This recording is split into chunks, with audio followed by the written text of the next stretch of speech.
Oh, hello. Oh my gosh, look who's arrived. Oh, I missed you. Could never miss. Hi. Hi, hello. How are you guys? So good. You know, 3 bottles of rosé, 3 transformations later, and Bambi finally got here. I feel like it was worth it, no? Yes. Oh, absolutely. Absolutely. I'm loving this vibe. Are you? Yes. I'm your first doll on the show, no? Yeah. Absolutely. Oh, absolutely. Absolutely the first. What a moment. I love it. And just showing up. Also, my first podcast. Oh, Really? Yeah. I didn't know that. Yes, for Bambi, it is For my Bambi, first podcast. yeah. I mean, Oh, you're an wow. entertainer, but you're so good on the podcast. Like a lot of people, it's like we have to coach or talk to. I mean, that's silly because you've been in this industry, like Yeah. a creator for so long. But I think podcasting can be a little different. And you just You kind showed of just have up to and- go with it. Yeah. You really do. I mean, it looks like I just showed up. No. Yes. So, Bambi, introduce yourself. Tell us about you, your Well- origin story, if you will. My name is Bambi. Well, I started doing drag like at a really young age. I found my mentors in cheerleading who did drag, not professionally, but they would dabble, as, they would play in drag, so we say. But then somewhere down the line, I met Shangela in 2013, and I told her that I was moving back to LA and that I was interested in being friends. So with that, when I moved back to LA, I hit her up. Mhm. I was like, hey, bitch, I moved here. She's here. Yeah. So then we went out, and then we didn't even end up going out. We went to go to a diner and just ate and like literally just talked and ended up being instant friends. And then Wow. she invited me that weekend to go to Vegas to be her assistant. And the You're rest kidding. the rest was history. And then through her, I learned the world of drag, the beauty and glamour. And then I worked as an assistant for a lot of famous drag queens through RuPaul's Drag Race and through the tour. And that's how Bambi was born. That's Man, how Bambi so was born. Since 2013. More or less, been yeah. I mean, it's been really rough, but I like to say, like, professionally, I feel like I started doing drag within the last, 2 to 3 years now. Okay. Yeah, where I really feel like I was like, I'm going to take this serious. I'm going to learn the craft, and I'm going to fully develop a person that, I envision for myself. And that's an ongoing, project, but this is where she's at today. Well, she has we haven't met Bambi. This is our Okay, first time meeting. First time. Bambi, hi. But even just, we talked earlier, 8 months ago, I feel like just how much she's progressed and been more refined. Yeah. And Yeah, it's just kind of absolutely. even crazy to see that, and even following you on Instagram, what's Bambi's handle? Team Bambi at XO. It's at Team Bambi XO. XO. Yes. And then when we first met, because actually, funny story how we all met. Okay. How we all met Liam. Yes. Is you are friends with our cousin. Yes. We came to see our cousin in West Hollywood, and he was like, oh man, we already have a friend staying with us. I don't know if you can stay there. And I think they spoke with you. Well, me and him were actually traveling back from Vegas that same night. And Oh. yeah. So it was all I double didn't know planned that. at the same time. Like, we were road tripping it, and, we call him the honey wagon. Yes. And, so he was like, oh my God, my cousins are coming into town. And I was like, let's show them the best time of their life. And Yeah. I totally wanted to take on that role and showing you guys an amazing time, because especially when we're allowed to host at the house, I think it's a lot of fun. And I really like to when you guys walked in, we did Yes. this little charcuterie board and decorations. Yeah. I totally become the desperate housewife, very Yeah. You guys did. very Eva Longoria vibes, but it was a lot of fun that week, I think. No, and I know, our cousin tells the story. He was like, oh, whatever. They're family. They're fine. I don't need to go to the store. And his husband was like, no, you're gonna go, you're gonna get champagne, get a spread. Yeah. And you guys, they had it all set up for us. Mhm. The champagne and the buckets. And then you guys did, it was my first time in West Hollywood. Wow. We really and we showed went out up. to a drag show. Yeah, How We yeah. fun was did. that? I literally was like, there's a drag show tonight. I know we both know the promoter of the event, and he's Mhm. also now a very upcoming big promoter here in the scene. So those were his earlier parties. Oh. But we got a table, and then we had the best time. Yeah. Mm-hmm. Oh, we were, and then We kind you of two. we sent it. Oh, we sent Yeah, it. we Oh sent yeah, it. we fully sent it. And then, so So there's an extra bedroom. I passed out in there, and then our cousins think it's the funniest thing in the world. You two just passed out on the balcony. On the balcony. Like each of you on one side of the couch. I left a little bit earlier, way before the sun started creeping up because, oh my God, the sun horrifies me. But Nick was out there like a little raccoon. No, yeah. It was the last bottle of red wine, and I blame you guys for that one. Honestly, I don't remember that. I don't remember that at all. That's very us. No, I was wearing a white shirt, and I woke up, and I was like, oh, no. Last night's mistakes. Yeah. But then you had talked about, I don't know, and you tell the story because it's a little fuzzy, that red wine, but just about how like cheerleading and your background, and I think even like coming out to your family. I know that was all kind of like tied in together. Yeah, a little bit. I mean, coming out to my family was a whole nother thing. I feel like the moment I know that my family knew that I was gay, I left a little love note to a boy in like my little jeans. Oh. And ironically, my mom was doing laundry in the closet and called me over. And I didn't even know what to say. I feel like I just like walked away or just was like, oh, you're bothering me. But like I knew what the note in the jeans was. It was a love note to a boy. Like, how are you going to deny that? Like Fernando, you know? Yeah, Fernando. Like, oh, I missed the tail at the end. It was supposed to say Fernando. But so I feel like that was the moment. But like, it's not hard to hide, you know, for as flamboyant as I can be sometimes, especially at that young age, you know? So I feel like that was my coming out, but nobody ever gave me a hard time about it. It was just like, we don't talk about it. We just know. And then with cheerleading is when I fully found myself and other gay people like me, especially my age. Like, you know, it was more of a place that I found high school not to be. So with cheerleading, I made friends that were just like me, a community of people who enjoyed what I liked. Yeah. I did sports, so I was athletic, you know. And then after that, I dove into the world of social media and online stuff. And that's fully where I kind of intertwined all my worlds into one. And now I'm trying to make the most of it. Yeah. Yeah. And you are. Yeah. I really... You know, every day is a work, so... Well, we were just saying before we came on that you went out for this. Nick and I, like we had said before, oh, let's just do it at La Quinta. You're like, no, we're doing this. You had a plan. And I was like, this is like the level of energy and planning that we need to be at. No, I feel like I'm learning like a lot, even just hanging out with you. Oh, that's so awesome. nice. It's learning every day for me also because, you know, this isn't every day that my life is like this, but it takes a lot to be like, I want to be a professional person. And I've learned through professional people that I've worked with is like, this is what it takes. You know, nobody's going to go out there and do it for you. You have to put in the work yourself. You know, waiting around for it, it's never going to happen. And I've done that before also, you know. Yeah.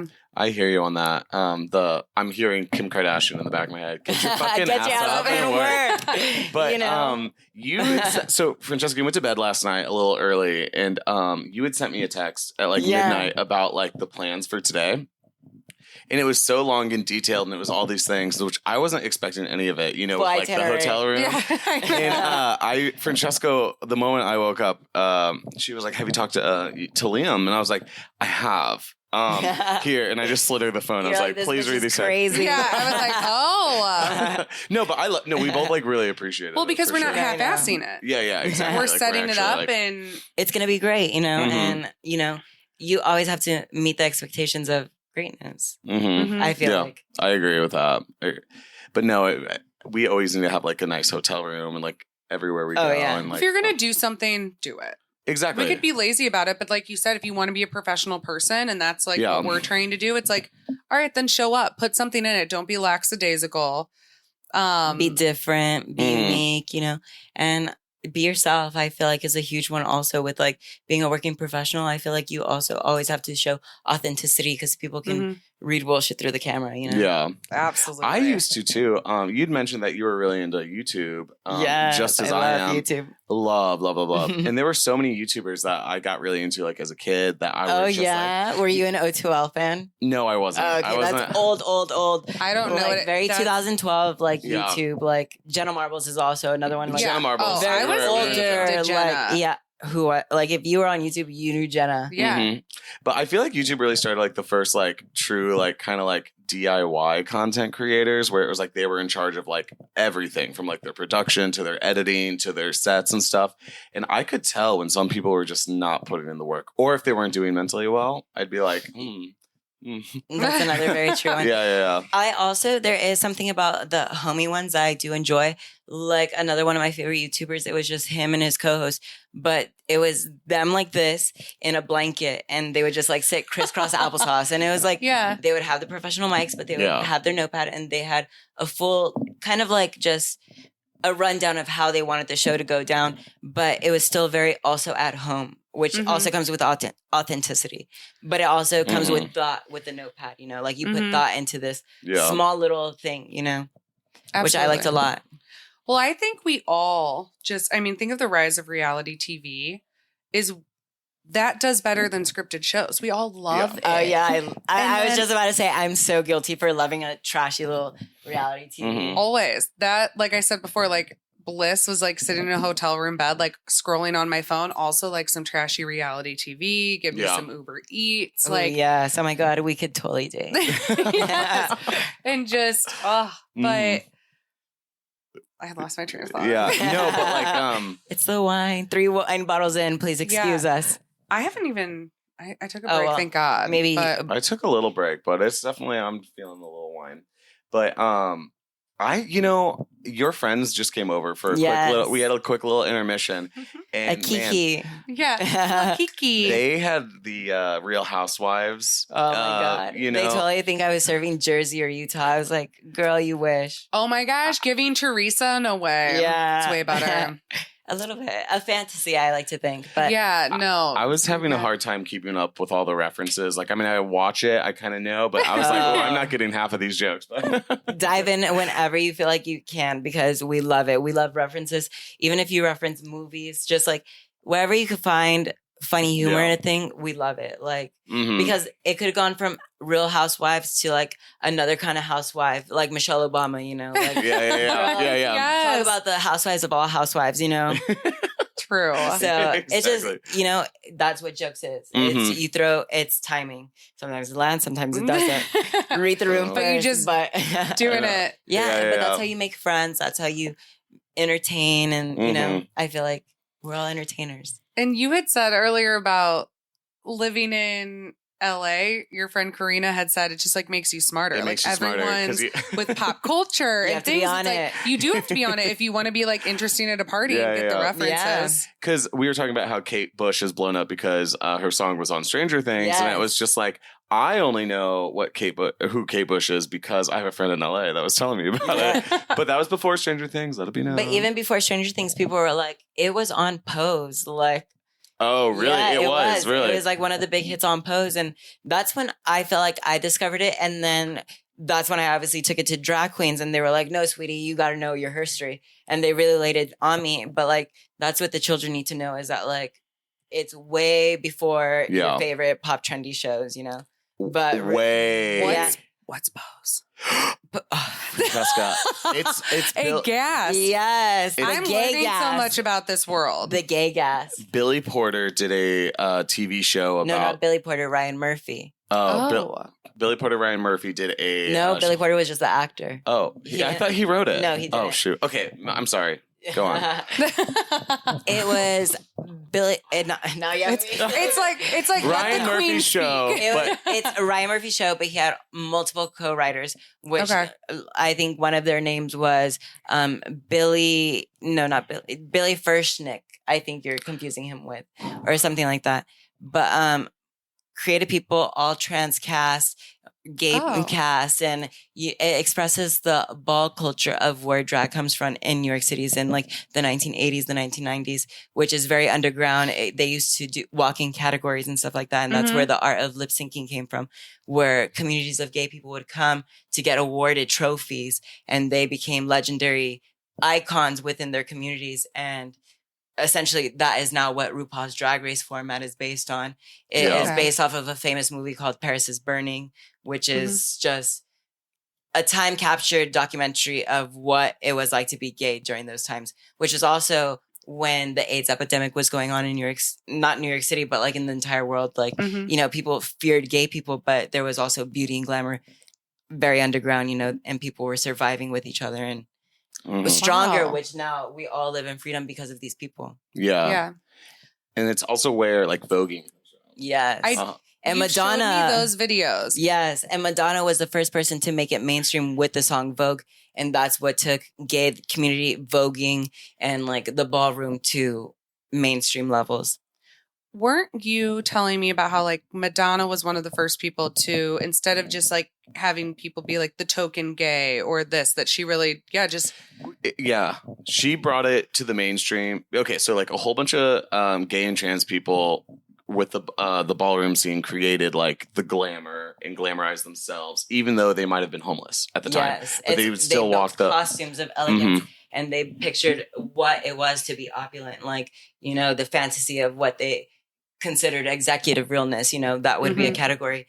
They were in their best elegances of what they would thrift at stores, you know, or they would mop them, they would steal them from museums and like these costume pieces. Like that's, you know, a very tragic time that they had to go to extents, but for the art of what they were trying to do, you know, which is beautiful at the same time. You know, artists all struggle in different ways, you know, but that was one of them. Yeah, and then Madonna, once she did that, that's kind of like, we think of like Hollywood as like these like fabulous gay men that are so opulent, and that's Madonna's kind of one of the reasons behind that. Not because she created them, but just because she like brought them to the forefront of gave like them a platform. Gave them a as platform. She did with women's sexuality, like a virgin, things like that. She wasn't scared to touch herself and show that women were sexual, and they weren't scared to show that they can be like men, you know, in some ways too, that they didn't have to be so conservative or shy, or, you know, women can free think. And, you know, she gave voice to many, many people. Which is kind of, it's amazing. And like kind of like through music, which is why she's sort of untouchable in my book. Like whatever controversies or she is queen because I mean, I just think about like the cultural impact, and it's kind of hard to even grasp, you know? Yeah. But they did introduce a new category at the Grammys for best song meant for social change. Oh, yeah. Wow. That's really cool. Right? So it's like if your song had meaning through the year of whatever was going on, you know, you could be nominated for that category. I think it's a really good way to put it. Yeah. Because I feel like sometimes, you know, like, is Ed Sheeran ever going to win that category? You know, Ariana Grande and Justin Bieber during the pandemic, they did that song Stuck With You, which was nominated, and I feel like it maybe had won. Yeah. But it was about being locked up with your loved ones and appreciating those moments. Like, wow. I'm learning so much about everything right now. I think this is so great, you guys. Yeah. Well, you know, so Nick didn't come out to me. That's so interesting to know. College-ish, right? Well, like fully. So like everybody had always been like, oh, your brother's gay. Like obviously, like Nick was in theater and he danced from when he was like 8. Gay. But like I think, me too. And it was like, I was like, it's fine that my brother wanted to quit wrestling and gay too. Yeah. But like, I was like, yeah, like Nick's flamboyant, whatever, but he's never said anything to me. And I think we just like in our family, or me personally, I never cared. I just wasn't going to label him or force him to come out to me. It wasn't for me to bring up to him. Yeah. Right. Not my place. And I don't know if we've even talked about this. Well, for me, I think a lot of my friends knew I was gay, and I was very open about that with a lot of people, but I wasn't necessarily closeted. Not with the family. I wasn't necessarily closeted, but it wasn't like I was open about it. And the label was weird. Yeah. Very Gen Z thinking now. I know. Very Gen Z's like, I just don't want, like, why does the label exist? Like, even my sister, she is now dating a girl. And when I obviously don't care, but like when my family asks her, like, oh, like, you know, sometimes they're like, obviously you have a gay brother, like, and she's like, I just don't like labels. I'm like, girl, who are you telling? Like, I don't care either. You know? Yeah. So even with being gay, like, yeah, I know I'm gay, but like, do I care if people label me as gay? No. Like, if one day I wake up and want to be with a woman, like, so be, or if one day I want to be a woman, because I very gender blend along those lines of masculinity and femininity, like, so be it, wherever my life takes me and wherever I feel happiest. Yeah, just wherever you feel happiest. But once I feel like I kind of was like, oh, I like people. And then it turned into I'm bisexual. And then it turned into I'm queer. And then it turned into I'm gay. But it just took me like a couple of steps of that. But yeah, I always do think it's like, I just feel like if I wanted to do whatever, like you were saying, I would just do it, Right. And I feel very comfortable in that now. But I don't know if I wanted to like gender bend back in high school, I don't know if I feel like that would have been really hard. Yeah, especially in a small town, which is a lot harder because I worked on this show called HBO. And we travel to these small towns and give a lot of like these queer people this kind of drag transformation fantasy, and we open themselves up to their communities, and a lot of them are very small town homophobic places, and they don't have the luxury of openly being out and walking to the supermarket. Like, I can walk to the supermarket here in my little shorts above my, not even like my short shorts, just the ones above my knee that make me feel comfortable in my everyday. Like, that is uncomfortable for them, And even in my shortest shorts here, I'm like walking freely, living my pride life, But like in certain places, people have different, and it's very unfortunate, but we're all making progress. Yeah. And with shows like we're here, we're making social changes also. Not just through songs, but through television also. Yeah. For sure. And we had talked about that. Someone who listens to us, who knows us from, St. Louis or something, would maybe never be exposed to someone like you. And I just think that's so cool. And just like educating. Yeah. And that's what I was going to say. Like, so you would come out to me and then you had traveled for a long time. I was living in New York City, and I just distinctly remember he was visiting me, and all he wanted to do that day was go see the Stonewall Inn. Oh, how nice. Very gay. I didn't understand. Okay. So I had so much to learn. I didn't know anything about the history, anything about the culture. I was like, yeah, my brother's gay. I love it. I have a fabulous gay brother. But I truly not learned. And it's beautiful that you have a brother to teach you those things. Yeah. Because it's very intimate and personal. And it's something that right now, like especially in Florida with the Don't Say Gay thing, it's something you can't learn in school. And it is something that you have to learn by mouth, through television, through song and stuff like that. But like American history, there is also gay history. There's female history. Like there's a lot of different kinds of history that comes into the United States. And that's what the United States is about people who migrate here for a better free life, and it's about learning those people and learning where they come from and respecting those people. Completely. So that day, that's all Nick wanted to do. And like, so I was like, fine, like we'll go.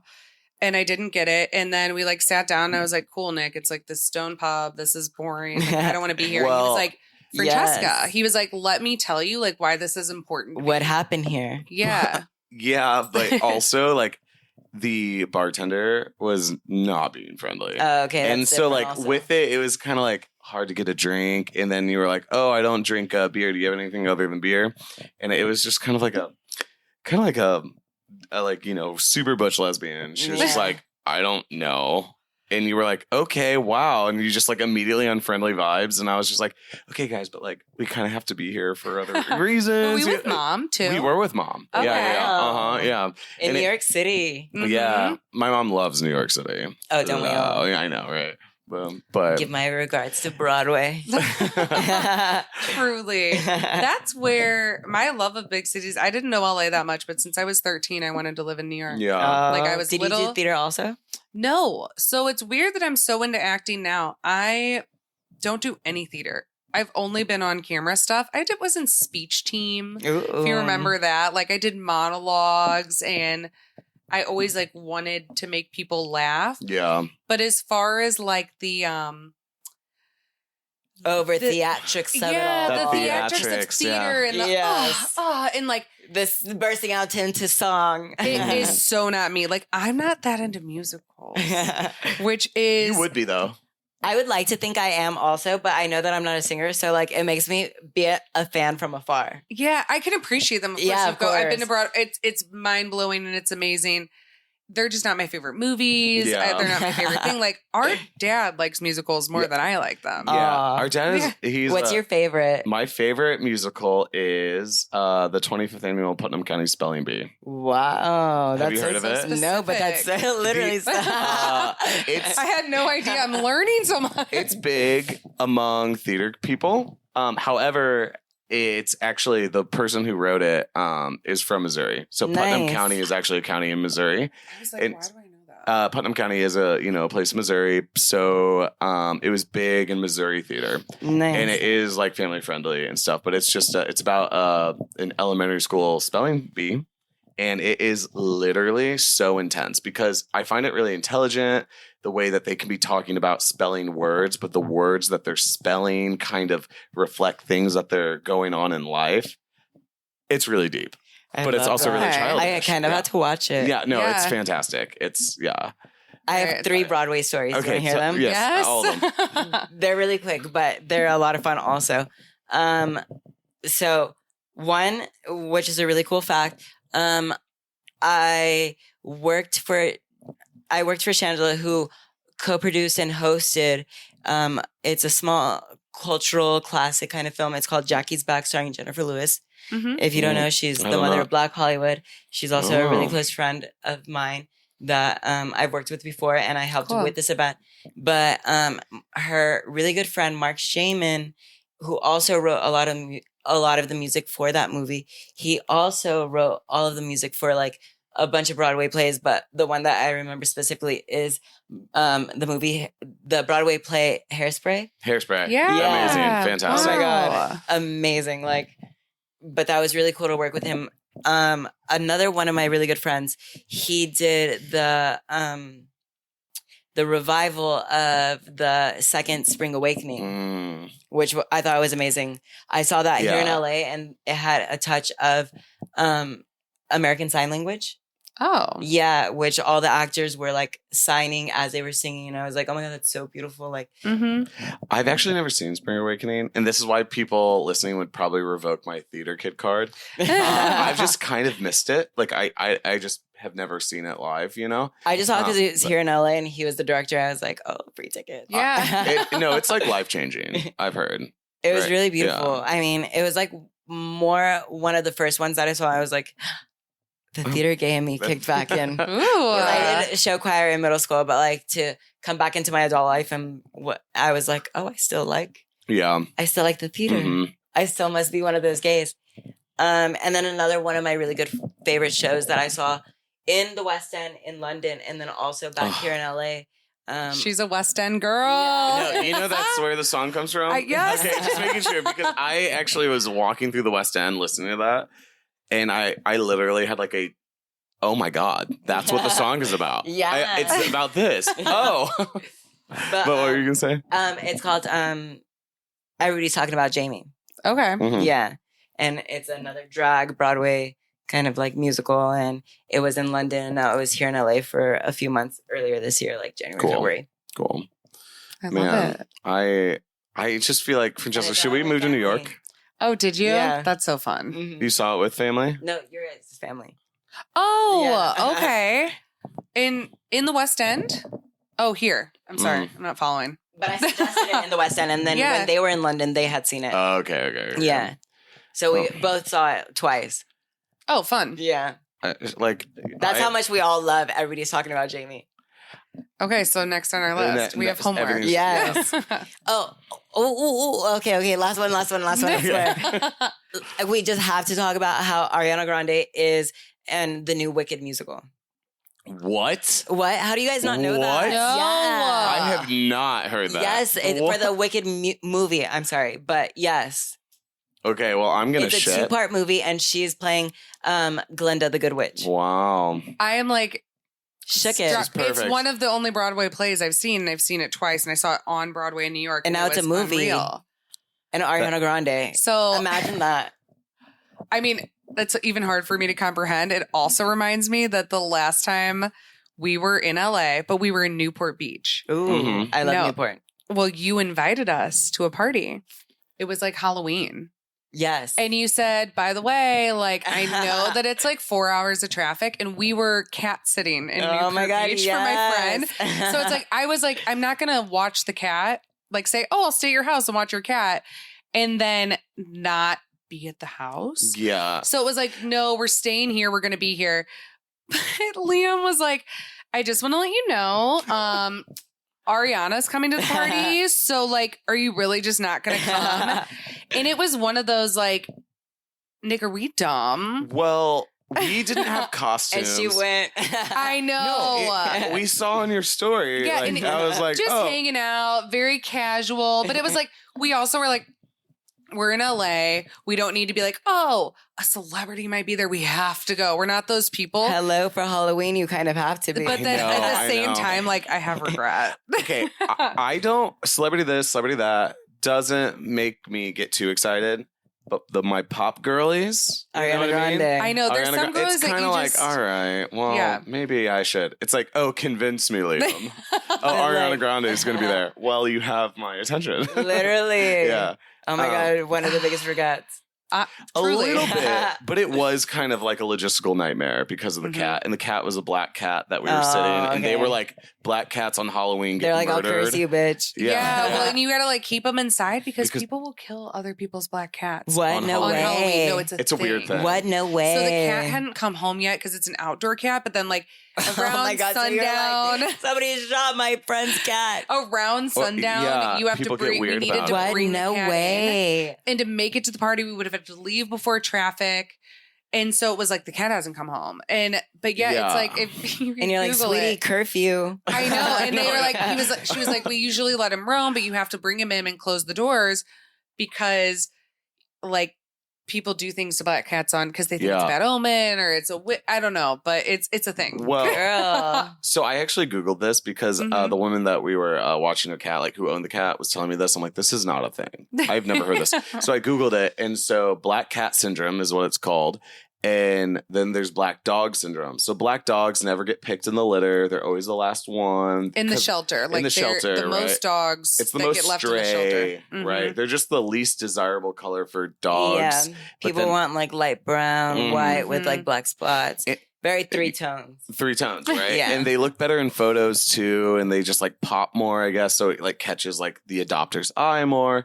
But then black cat syndrome is more like witchy and mysterious, and sometimes your black cat might go missing, and it's because someone might have done something to it. Oh my God, a And witch. it's kind of like, Yeah. yeah. And other people, so it's just like, or people have all these superstitions about it. It's like, oh, okay. So if you have a cat, one color is white, one color is black. It's like, you might as well just go with the white one because, or whatever, orange one, because like, you know, and that's something it still blows my mind. To Wait, think what about. was the cat's name? Fuck. Oh my God. It was Jasper. Jasper. Oh. Wow. Good job. No, Good job. he was. I'm like shouting Awesome. out Jasper because his owners, Newport and Amber, shout out. They're getting married soon. Congrats. My great friends, Congrats, and yeah. they truly, Nick and I were on a like 3-month road trip, and they were on vacation, and like I don't even know if like the cat needed a sitter. Like before that, I think maybe they could have gotten someone, but they like let us watch their cat and gave us like their gorgeous Newport home for like a That's week or two. Yeah. How can you say no? Well, exactly. I know. That's why we also kind of felt bad of like going to like, Yeah, see we're Ariana like they Grande. let us It's stay at like- their place, and then I think we're they just would have like, understood though.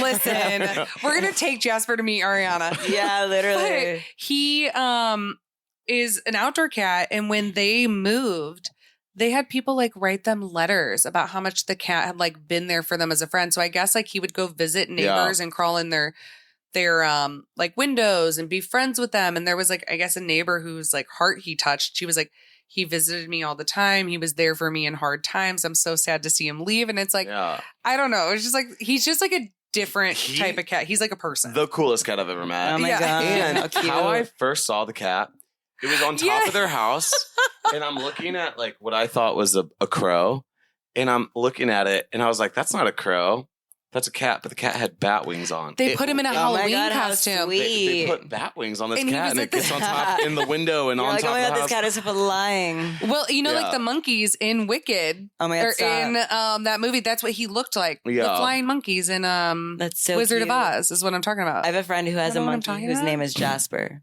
You have a what? That's Wait, what was bizarre. that? That's I such know, a weird right? coincidence. Yeah. I have a friend who has a monkey whose name is Jasper. Is it a black monkey? He's brown. Brown. Okay, Wait, what's the monkey's name that you have an obsession with? Who you would have on the podcast? And Crystal the monkey. Crystal the monkey. Oh my god! Do you know who I'm talking about? No, but I would love a monkey on Okay. your podcast. I'm sorry, I have a cold, guys. Do Don't you know worry, it's not Bobo the COVID. monkey? I don't know Boba the monkey. Bobo. Bobo. So you know the Hangover? The movies, The Hangover? A little bit, but no. But you know, there's a very monkey. mask boy kind of energy. Yeah, I know. That's very true. He's like, "Did you watch Pineapple Express?" I was like, "The bus." I'm sorry. Is that a musical? I don't get. Is that the one from SpongeBob? Although you did just send us on a little errand Oh to yeah, the of artistry, course. which it was the Yes. coolest dispensary. Oh, LA has. It's literally like the Apple Store. No, it's the Apple Store, but it's also like an art gallery, and I felt like it was You an can immersive. buy art there. It was an immersive experience. No, and then there was a little greenhouse in the middle of it. Yeah, With LED lights. Shout out the artistry. And see, Yes. I'm referring people. Please, Go to the Truly. artist, artistry in West Hollywood, and Yeah. be like, Liam Riley sent me. It was fabulous. I was like, this is my favorite errand I've ever run. Oh my I was god! like, And they just now opened the cannabis lounge above it. I saw that. It looked Like, hello, I lovely. haven't been there yet, but that's so major. You, Very like, Amsterdam. And book Points. a table. So it's What? like exclusive. I You're not didn't just see showing that. up, you book Yeah. a table. Wow. And then there was like pictures of Alaska Thunderfuck everywhere. Glamorous. I know. I was like, what is this? But I you said lounge. I thought you were talking about like the back office area. No, I'm sorry. I Oh. didn't point out the picture to you. No, yeah, I don't know what you were talking about. I totally missed that. Every- Oh, yeah, a whole Wow. upstairs. No, Oh, it looks West like Hollywood, the cool. stop It it. looks like Batula in Aspen, yeah. but like a little bit more coffee shop vibes. Okay. Ooh, And yeah, Wow. But still with the gay flair of West Hollywood. of course. you should have Jeez. seen Nick walking down the street. So we, while Bambi was getting her glam done, Nick and I decided to take a little walk around West Hollywood, and Nick, we were just passing all these restaurants of people just like outside, like drinking and like eating. And it goes, Yeah. Francesca, like we're in just a city of just gay men. Yeah. Just all the fabulous, hottest gay men. He was like, what? Like, he's like, it's a little hard for me to comprehend because I live in a small town, mountain Yeah. town with no gays. I know. What is that like? I don't hate it, but I kind of do. But then I look at like walking down the street in West Mhm. Hollywood, and I'm kind of like, am I just missing out on like gay culture? The answer is yes. And A that's little why it's bit. like, I mean, I've been hooking up with a lot of straight guys. Oh, and that's so nice too. Gay. That's gay Eh. culture. that is gay culture. But I'm kind of like, I don't know. It'd be fun to like have like a nice, open, mature gay man as like a Yes, no, buddy. of course. You know, to take you out on Something a nice long-term. date. yeah. But oh my god, there's something nice about wilderness. Oh, the wilderness is great, but there's no men for either of us. Do you think Yeah. I stand out over there? I cannot wait People would to be- take you. You would be so loved, but so like I don't want to It's say very- tokenized, but like just people Yeah. would kind of be like, wow. But it's You very know? open-minded. Colorado's very liberal. Yeah, no, of course. No Yeah. issues there. I've been multiple times. I love it. But it is like we were talking earlier that Nick is a lot of his friends' first gay friend. Yeah. Yeah, which I love. I was telling you, I love that you get to be that person that speaks out and shows Mhm. them and educates them about the community and things Yeah. that you know. Obviously, you're very well educated about. Thank You you. know, your queens. Thank you. But no, you're doing a lot of good work in small places. Wait, going along with that, so do you remember the Chromatica jock straps that came out? Oh my god! Okay. He was like, I was snowboarding in them. So Lady Gaga's newest album or second newest album, Chromatica, she came out with these like bright pink jock straps.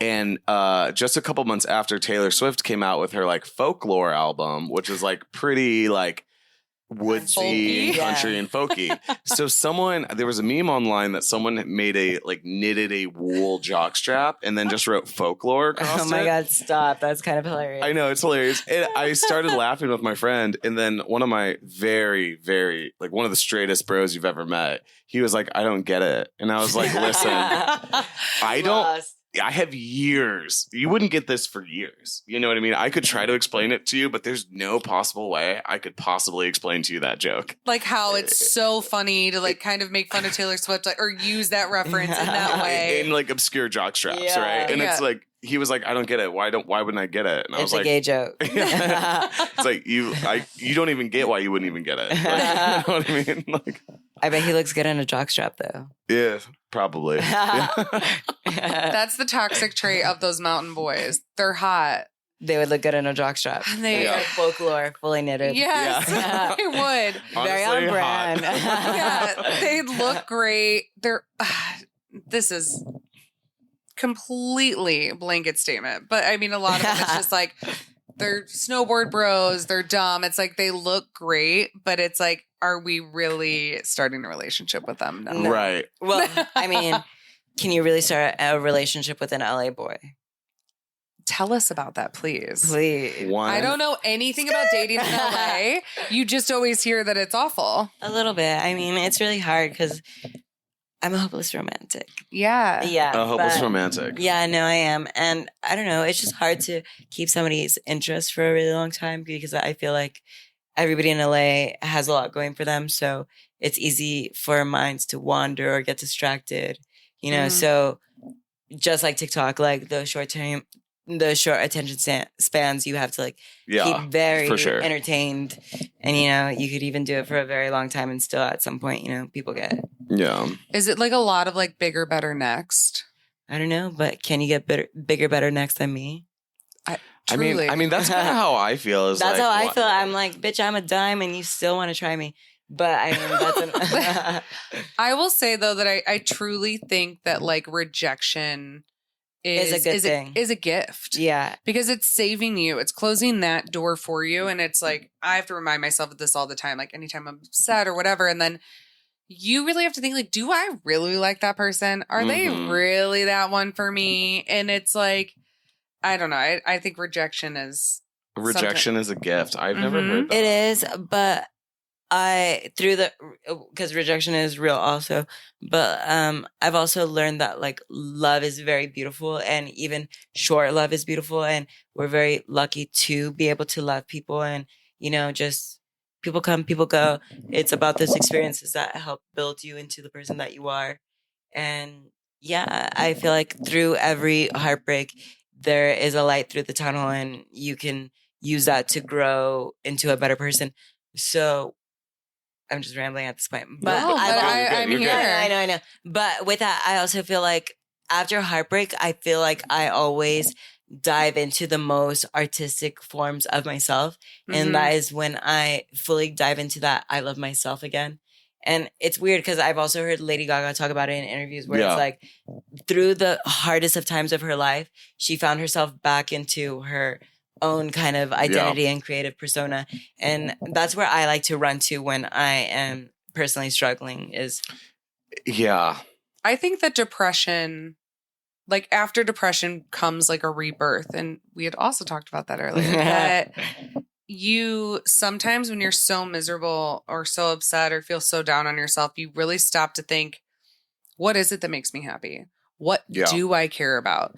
And instead of putting all your energy into like another person, you're like, if it's just me and like what you sometimes redirect or go back deep into your thing, your bliss, what like makes you happy. What brings you happiness. And sometimes you can lose that in another person. And that's a sad thing because you want to give somebody your all. And there's a healthy balance. And I've definitely lost myself in the balance, you know, which is not wrong because, you know, it just means your heart is in different places. Doesn't mean it's in the right place or wrong place. But, you know, it's just... Yeah. You have to be healthy for yourself also because at the end of the day, you only have yourself and, you know, you have to take care of your being, which I've learned to heal like through it all.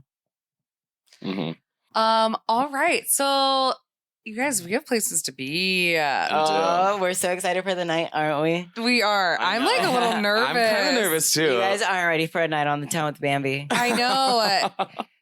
Bambi was like, listen, what did you say earlier? You were like, they love her. You're going out with Bambi. I'm like, oh my gosh, like I'm not prepared to be out with a celebrity. I love to self-proclaim myself as the princess of West Hollywood, but that's just myself. Let's just speak it into existence. No, literally. I mean, I always pay my respects to the queens, but like I'm okay being the princess. I love it. You know, I want to be the princess. Like it's more me. We were saying before, we're so lucky that this is like our experience of West Hollywood. Like I've never experienced West Hollywood as a layperson. Or someone who doesn't know where to go. I just feel like we've really been shown around, and then we like come into LA for 36 hours and you're like, Bambi will take you out to West Hollywood, and we're like, of course. So I say we just close on the biggest thing that Bambi has taught you. Ooh, the biggest thing that Bambi has taught me is I've learned to love myself again through Bambi. I definitely used to be a person who advocated how much I loved myself, but through the process, I also feel like I lost myself. And through my drag and through my art, it's somewhere that I was able to run and hide to, which I also found to find myself again. Yeah. But it also taught me confidence again. It taught me how to be a more intelligent, wiser, professional person in my everyday kind of life and being. I love that. I love That's that the too. perfect answer. It really, and we were talking on our walk today, getting coffee about like just like your professionalism and like teaching us about just like, you know, I don't have to be like, you know, this or that with you. You know what I mean? It's we're inspired for sure. Oh, well, thank you. I definitely pay homage to all the great people that I've learned from, you know, and through the people that I've had experiences from, even being with you guys, like, you know, I take every bit and piece of everything that I've been through and just take it to the next one. Like, you know, this is my first podcast now, but like, this is something that I'll be like, okay, I know how to do a podcast. Like, and I'll take it to a professional level. And, you know, like, God granted, if somebody, you know, who's the biggest podcast? I want to say Barstool because that's the one I know, but I mean, call her daddy on Barstool. See, you know, she's like, the biggest one right now. If like, that bitch were to call me, I would love it, you know, like, and I'll be like, this is the place I started, you know? So it's, everything's a learning experience. And I feel like everybody is trying, if you're out there to hustle, like, let's all grow together and we're all there for each other. That's everything we're about. We talk about it, I think, every episode. I'm not a hater. And like, the girls that are haters or people who are haters, like those people they stay at a certain level, and people who are all about like, let's grow, let's come, let's like, you know, let's all do it together. I feel like those are people who are truly successful. I actually saw a Dr. Phil episode where he said, the bigger the star, the smaller the ego. Wow. Really? And that hit. That did. It does. Yeah. And one of the biggest things, I think the magic is in the start. Yeah. Always. You can talk about it forever. And a lot of people we talked about as we were walking down, we're like, man, we're really like, we wouldn't have wanted to even have you on Ever. 4 months ago. No, I'm just saying we weren't ready yet. Because like, I just felt like, you know, we were just getting started and it wasn't really lived in. And what's our vibe and what we're doing. I was new also. So like the art of collabing, you know, like I'm like, let's all just do it. Let's grow. Like we'll all learn from this. But it's nice to see that you guys have also come a very long way also with the show. That's actually wow. And I expect it to grow a lot more, you know. One day we will be in a huge production studio, you know, just laughing about it. We'll do it again. Exactly. And that's what I love. I love to see my friends win. And I feel like you guys are one of them. Same. Oh my gosh, thank you. we really found each other, I feel like. We did. You know, like, we're a community, we're a family, and, you know, we're here. Cool. Oh my gosh, well, thank you, Bambi, for being here. Thank you. Yeah, thank you so much. And I'm so excited for you to kill it on stage tonight. I know already. We have to get her to her show. Will you just... before they yell at me for being late, because it runs in the family also.